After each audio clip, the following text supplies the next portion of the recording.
And with that, we welcome David Abeles of TaylorMade. David, thank you for joining us. I want to go back to one part of that statement where you write that the rollback is simply disconnected from what golfers believe is best for the game.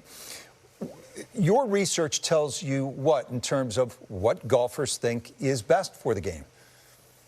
Rich, Damon, good to see you both this morning. Thanks for having me on. And I also appreciate the lead and listening to Mike and to Martin. And before I get to that, Rich, I do want to acknowledge one thing that Mike and Martin both said, and we also reiterated in our press release, which is we have been working closely with the USGA and RNA. There has been a very productive process, a platform where we've been able to engage, embrace the discussion, identify issues within the game and opportunities within the game. And we have had a seat at the table to be able to, we believe, shape some of that discussion for the benefit of the game long term. So I can appreciate that there are multiple sides of this debate at times. But in the end, the process has been a good process. And I think everybody should be complimented. And I think universally that should be understood. As it relates to what we find disappointing in this is that the work that we do, which is embracing and engaging golfers at every skill level, every day, acquiring feedback, both at the world's greatest stage in professional golf and all the way down through the amateur ranks that we engage and sell and work to sell products to. In most cases, not all, golfers are indicating there isn't any issue with distance today, and they don't see an issue with distance long term. And quite frankly, it's very difficult for us. We're a very progressive company.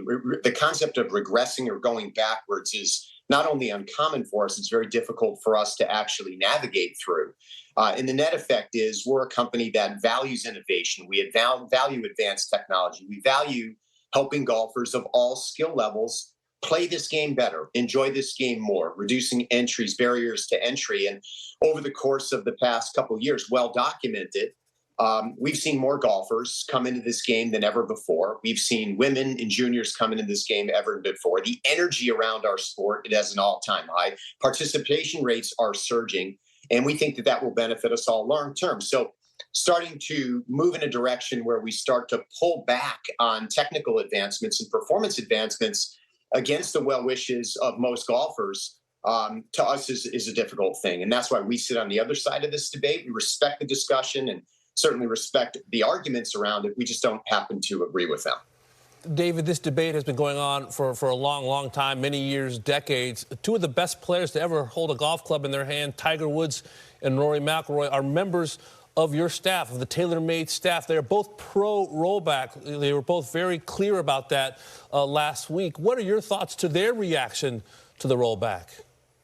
Well, Damon, as you know, and we've spoken before, we couldn't be more thrilled with our relationship with both Tiger and Rory. To have two of the greatest players in the history of this game, and arguably the greatest player in the history of this game, and Tiger, represent our brand and help us design and develop products. And in many regards, both of them have played an integral role in advancing our technologies and helping us understand the design and development requirements of products for the world's best players, and even how some of those technologies might correlate down through the playing spectrum. And I can appreciate their position. They have a different viewpoint in terms of how the game is played and how they particularly play the game. But I think they would also both suggest that as we've worked together, some of the advanced technologies that we have worked on have helped them improve. So again, as I've said before, there are multiple sides of this debate. I'm not suggesting one is right or wrong. I'm suggesting we have a position that we believe that the advancements in momentum in golf today are real. And we all, regardless of manufacturer, governing body, professional athletes, have a responsibility to continue to accelerate the momentum in this sport. And we think by pulling the golf ball back and slowing the golf ball down, making the game a bit more difficult, which is ultimately what this will do, is not in the best interest of advancing our sport and making it more accessible to all players. Well, David, how does your company, TaylorMade, approach the recreational golfer versus the major championship winner? I mean, Rory McIlroy said himself, if you think you're playing the same stuff that I am, you might need to have your head examined. Well, I've heard that come up a couple of times, and actually I'm going to see Rory this afternoon, which will be great. We'll get connected on that. But quite frankly, the products that are in play on tour, in most cases, are exactly the same products that are played in the marketplace or sold in the marketplace. There are minor specification differences, which is the same thing that happens when we support amateur play. recreational play. So there might be loft differences. We might move around CG location just slightly based on the player performance requirements of, higher swing speed players like Rory or like Tiger or Scotty Scheffler or Nelly Korda or Brooke Henderson.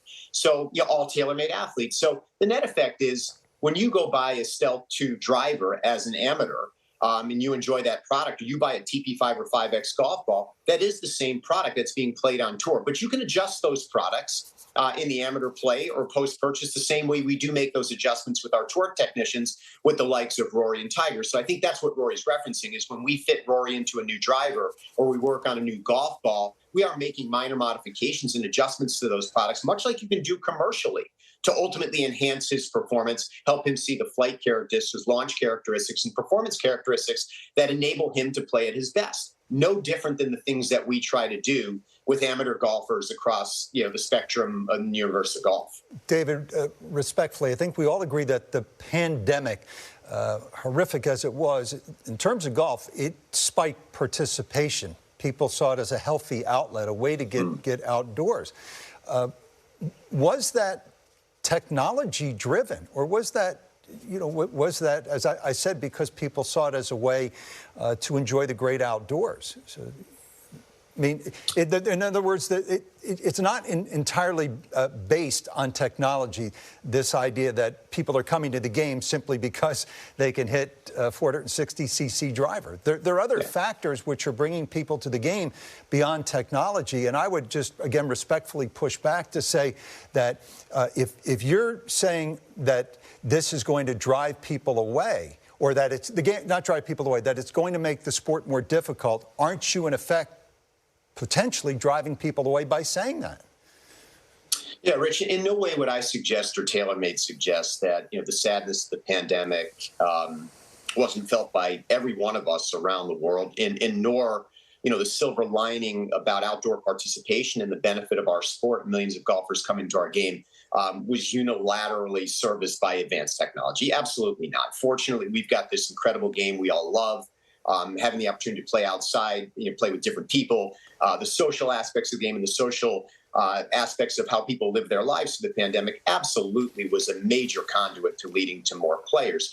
Our position is, that's wonderful. And we hope that, in the future, we'll continue to see more players. But how do we create access points through technology, make the game a bit more friendlier, not make the game a bit more difficult, that ultimately could lead to attrition of some of those that have come in. So, Rich, for example, I haven't walked off the 18th green in my 40 years of playing golf with any member of our foursome and said, gosh, golf's gotten too easy. I'm hitting it too far. I'm not coming back tomorrow. David, I get all that. We all get all that. So, but why not push playing forward tees? Your 7-8 handicap, play it at 6,300. The governing bodies are arguing that, what is best for the game has to be what's best for the neighborhood in which the game exists, the world.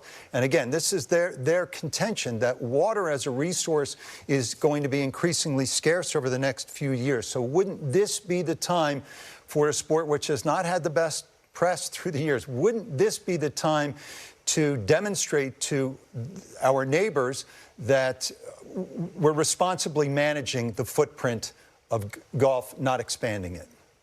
Yeah, and Rich, so there's the other side of the debate. I think you can responsibly manage the footprint of golf, the environmental requirements, land requirements, by doing other things. I think rolling the golf ball back, through the lens of the USGA and the R&A, and some that are on that side of the debate say, hey, that's how we're going to do it. I also listened to the preface coming into this interview and this discussion was that there's alternative ways to do that as well. Golf course setup.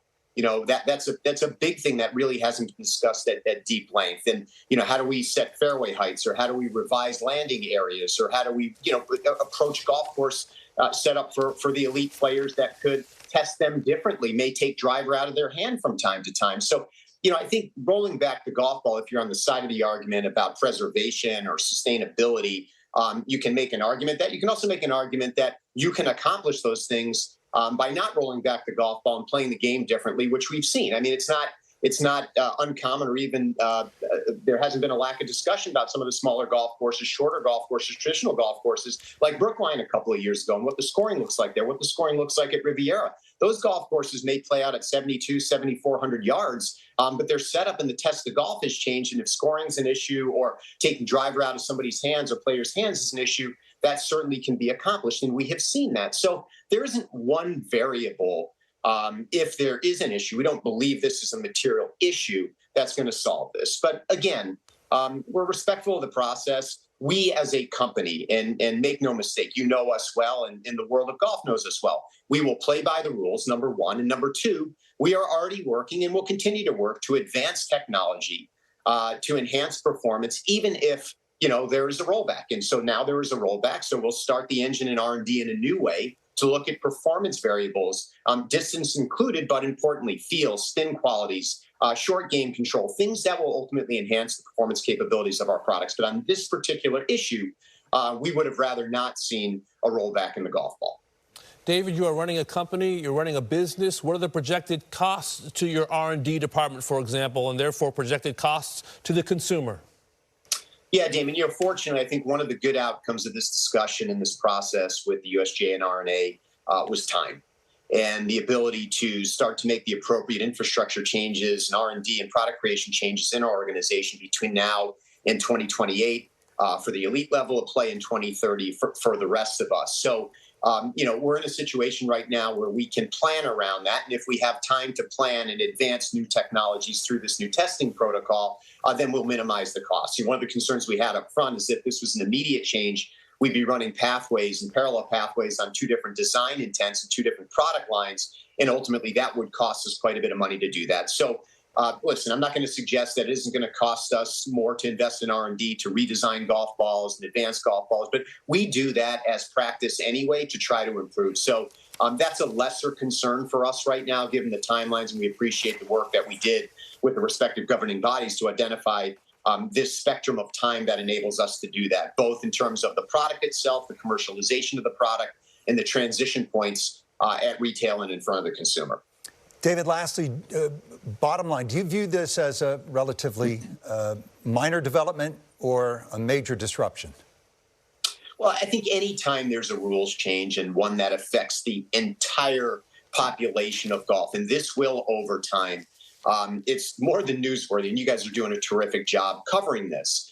So I think it's a meaningful change in golf. I do think athletes will continue to improve. I know equipment, certainly from TaylorMade, and golf balls, certainly from TaylorMade, will continue to improve. We have a relentless pursuit of innovation at our company to ensure that we offer products that help benefit the performance attributes of those that play them. So is it a monumental change in golf? It's a meaningful change in golf. Do I think golf will be able to navigate through this? Absolutely. But I do think it's incumbent upon all of us to ensure that we continue to bring better ways to play this game in front of existing golfers, new golfers, and future golfers. And that's the thread of this that concerns us the most, which is we just had, Rich, back to your point, a byproduct of a very unfortunate situation in the pandemic. Millions of golfers around the world, women and juniors, coming into this game and telling them that, in the future, you're not going to hit it as far, and this is going to get more difficult. Yes, the concept of moving up a tee is not a new concept. Many don't want to do it because one of the beautiful things about our sport is we get to test our performance against the athletes that we recommended or we discussed earlier. And we get to play the same golf courses in many regards that they do. And we get to play the same equipment or variations of the same equipment that they do. And I think, that's one of the great things about our sport, and the disruption around that is what led us to be on the other side of this discussion with the USGA and R&A, which is we don't believe this is absolutely necessary. We believe there are other levers that can be pulled to address some of your concerns, which we don't share all of those concerns. We may share some of them, but in the end, this decision has been made. We will live within this decision. We will continue to partner with the USGA, the R&A, and all of our partners in golf. But make no mistake, TaylorMade will move forward and develop advanced technology to enhance the performance benefits of our products year after year so that golfers can enjoy this game that much more, and we can retain those that are in the game, and we can attract more golfers coming to our great sport. David, we can't thank you enough for coming on and sharing your point of view. Have a wonderful holiday, and we'll talk to you soon. David Abeles, CEO of TaylorMade Golf.